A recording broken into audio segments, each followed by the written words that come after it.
السلام عليكم ورحمة الله وبركاته. الحمد لله رب العالمين، الصلاة والسلام على رسوله الأمين وعلى آله وصحبه أجمعين ومن تبعهم بإحسان إلى يوم الدين. أما بعد. പ്രിയമുള്ള സഹോദരീ സഹോദരന്മാരെ, വിശുദ്ധ ഖുർആനിലെ 22-ാമത്തെ അധ്യായത്തിലെ 5-ാമത്തെ വചനത്തിൽ പ്രപഞ്ചരക്ഷിതാവായ അല്ലാഹു സുബ്ഹാനഹു വ തആല ഇപ്രകാരം നമ്മെ പഠിപ്പിക്കുന്നുണ്ട്: വമിൻകും മൻ യുതവഫ വമിൻകും മൻ യുറദ്ദു ഇലാ അർദലിൽ ഉമർ ലികൈ ലാ യഅലമ മിൻ ബഅദി ഇൽമിൻ ഷൈഅ. ഈ ഭൂമിയിൽ കാണുന്ന സർവചരാചരങ്ങളെയും സൃഷ്ടിക്കുകയും നിലനിർത്തുകയും ചെയ്യുന്നത് അല്ലാഹുവാണ്.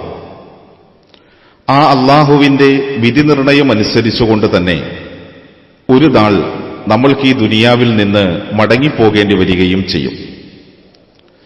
അത് മനുഷ്യരിൽ വ്യത്യസ്തങ്ങളായ അവസ്ഥകളിലാണ് മരണം എന്ന ആ യാഥാർത്ഥ്യം ഉണ്ടായിത്തീരുന്നത്. ചിലർ വളരെ നേരത്തെ തന്നെ മരണത്തിന് വിധേയമാകും.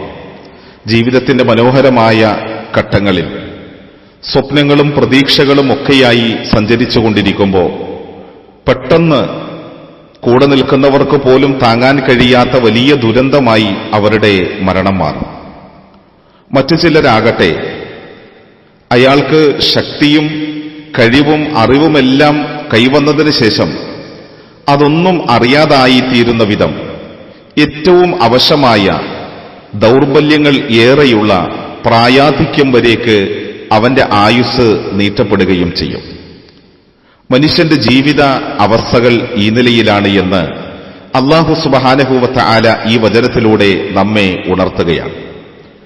മനുഷ്യനെ സൃഷ്ടിച്ച് ഈ നിലയ്ക്കെത്തിച്ച അല്ലാഹു തന്നെ ഓരോ മനുഷ്യന്റെയും ആയുസ്സും ആ ആയുസ്സിലെ വിഭവങ്ങളുമെല്ലാം നിർണയിക്കുകയും നിയന്ത്രിക്കുകയും ചെയ്യുന്നു. അതെ, ചിലർ വളരെ ചെറിയ പ്രായത്തിൽ മരണത്തിന് കീഴടങ്ങുന്നു. മറ്റു ചിലർ ഏതാനും വയസ്സുവരെ, ചിലരാകട്ടെ സാധാരണയിൽ കവിഞ്ഞ ദീർഘായുസ് നൽകപ്പെട്ട അവസ്ഥയിലായിരിക്കും അവർ.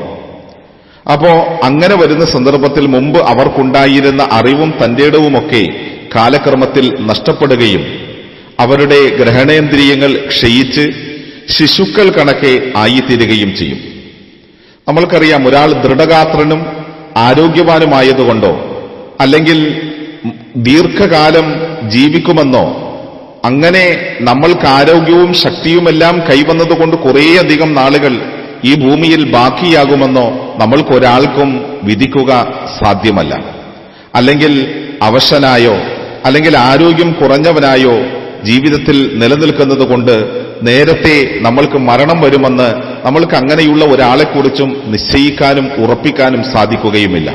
ഇതെല്ലാം പ്രപഞ്ചരക്ഷിതാവായ അല്ലാഹുവിന്റെ നിശ്ചയമനുസരിച്ചുകൊണ്ട് മാത്രമാണ് നടക്കുന്നത് എന്ന് വിശുദ്ധമായ ഈ വചനം നമ്മെ പഠിപ്പിക്കുകയാണ്.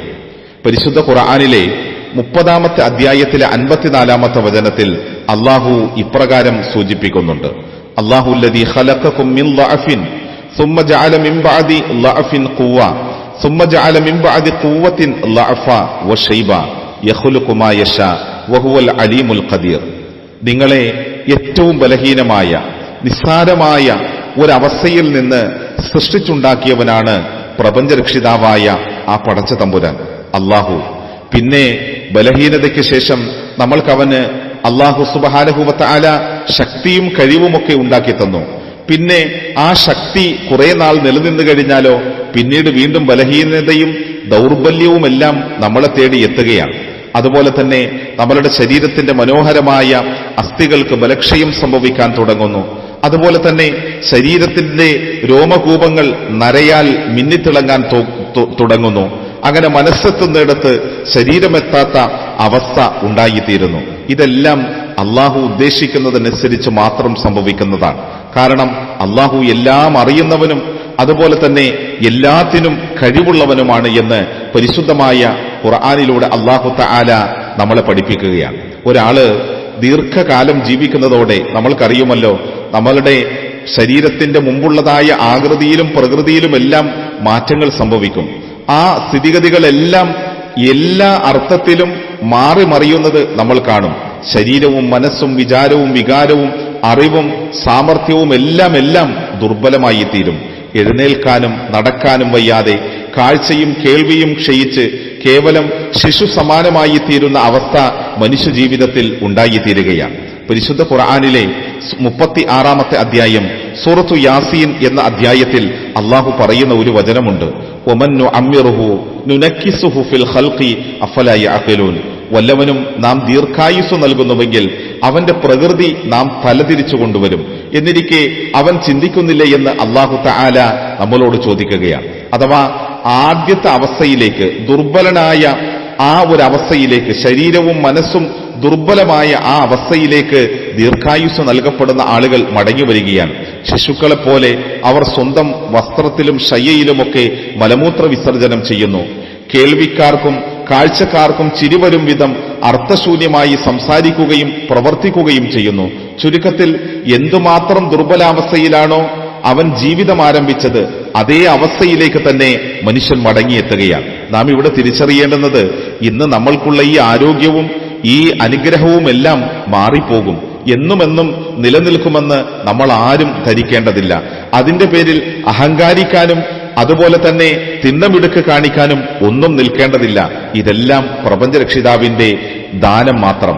പ്രായാധിക്യത്തിന്റെ അവശതകൾ വളരെ പ്രയാസങ്ങൾ ചെല്ലുന്നതാണ്. യഥാർത്ഥത്തിൽ അതിൽ നിന്ന് അള്ളാഹുവിനോട് രക്ഷ ചോദിക്കാൻ പഠിപ്പിക്കപ്പെട്ടവരാണ് നമ്മൾ. കാരണം നബി സല്ലല്ലാഹു അലൈഹി വസല്ലമ തങ്ങളുടെ ഒരു പ്രാർത്ഥനയുണ്ട്. അല്ലാഹുമ്മ ഇന്നി അഊദു ബിക മിനൽ ബുഖൽ വഅഊദു ബിക മിനൽ ജുബൻ വഅഊദു ബിക അൻ അർദലി ഇലാ അൻ അറദ്ദ ഇലാ അർദലിൽ ഉമർ വഅഊദു ബിക മിൻ ഫിത്നത്തു ദുനിയ. റസൂലുള്ളാഹി സ്വല്ലല്ലാഹു അലൈഹി വസല്ലമ തങ്ങളുടെ പ്രാർത്ഥനയാണ്. പ്രവാചകൻ ഇതിൽ പ്രാർത്ഥിക്കുന്നത്, പ്രായാധിക്യത്തിന്റെ അവശതയിലേക്ക് എത്തുന്നതിൽ നിന്ന് ഞാൻ നിന്നോട് സഹായം തേടുന്നു എന്നാണ്. സഹോദരങ്ങളെ, നിലവിൽ നമ്മൾ ആരോഗ്യമുള്ള അവസ്ഥയിലാണെങ്കിൽ ആ ആരോഗ്യത്തിന്റെ വില നമ്മൾ മനസ്സിലാക്കണം. ഇതെന്നും നിലനിൽക്കുന്നതല്ല.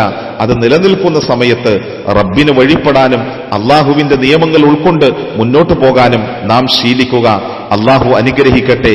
അസ്സലാമു അലൈക്കും വറഹ്മത്തുള്ളാഹി വബറകാതുഹു.